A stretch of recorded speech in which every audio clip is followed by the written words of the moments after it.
नमस्कार, मैं हूं अंशिता और आप देख रहे हैं आर्टिकल 19 इंडिया।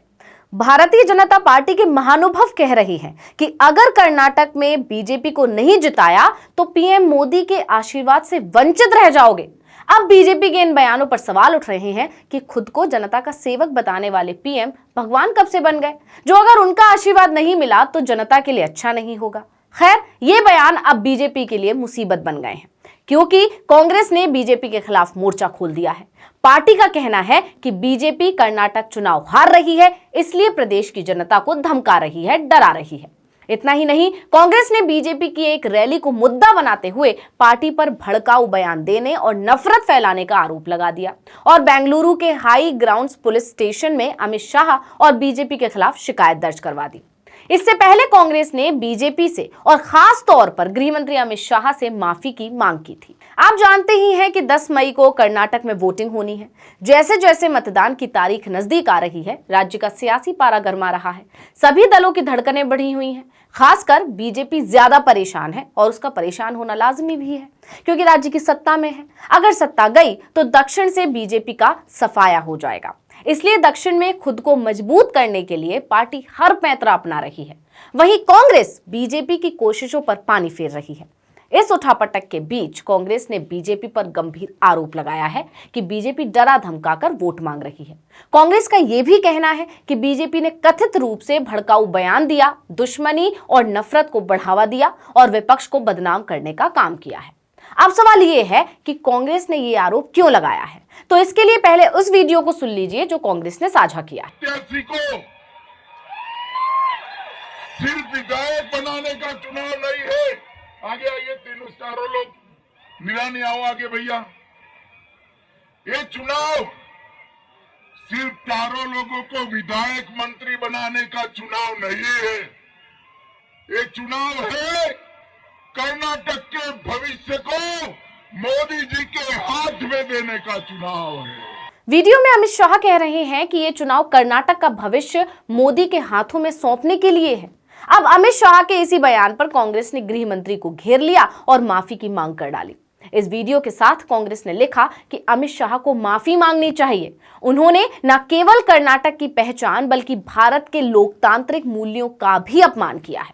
ये जानकर हैरानी होती है कि भारत की गृह मंत्री का ये कहने का दुस्साहस था कि ये चुनाव विधायक चुनने के लिए नहीं बल्कि कर्नाटक का भविष्य मोदी के हाथों में सौंपने के लिए है।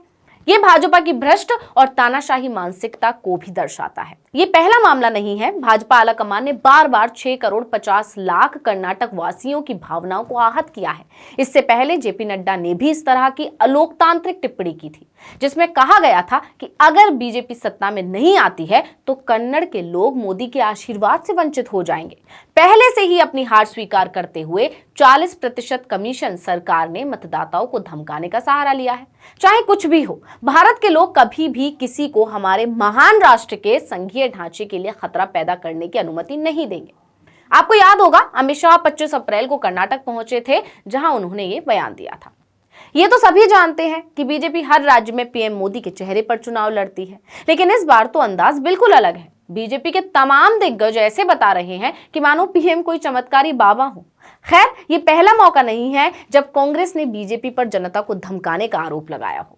इससे पहले कांग्रेस ने ऐसा ही आरोप जेपी नड्डा पर भी लगाया था।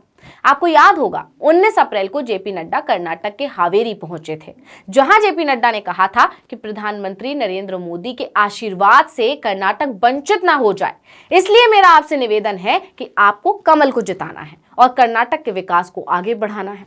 नड्डा के इसी बयान को लेकर कांग्रेस उन पर हमलावर हो गई है।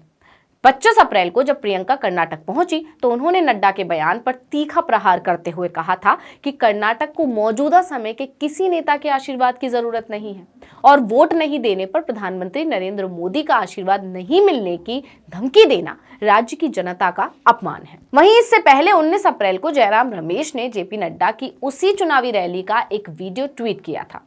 जयराम रमेश ने कहा था कि भक्ति की भी सीमा होनी चाहिए। नड्डा जी, कर्नाटक की जनता को धमकी क्यों दे रहे हैं, क्यों डरा रहे हैं? कर्नाटक की जनता के आशीर्वाद से कांग्रेस की सरकार बनने जा रही है। यानी कर्नाटक में मतदान से पहले आरोप प्रत्यारोप का दौर चरम पर है। बीजेपी जहां किसी भी तरह सत्ता में बने रहना चाहती है, क्योंकि कर्नाटक दक्षिण का एकमात्र राज्य है जहां बीजेपी सत्ता में है। इस राज्य के सहारे पार्टी दक्षिण में मजबूत होना चाहती है, लेकिन कांग्रेस उसकी जड़ें काटना चाहती है। अब ये तो चुनाव के नतीजे ही बताएंगे कि कौन जनता को लुभाने में कामयाब हुआ, जिसके लिए 13 मई तक का इंतजार करना पड़ेगा। इस वीडियो में इतना ही। आपसे अनुरोध है कि YouTube पर हमारे चैनल आर्टिकल 19 इंडिया को सब्सक्राइब कीजिए, फेसबुक पर लाइक कीजिए और कमेंट करके बताइए आपको हमारा ये वीडियो कैसा लगा। आने वाले दिनों में हम और किन मुद्दों पर वीडियो बनाएं, ये भी जरूर बताइएगा। ट्विटर हैंडल है article19_India, इसको भी फॉलो कर लीजिए। नमस्कार।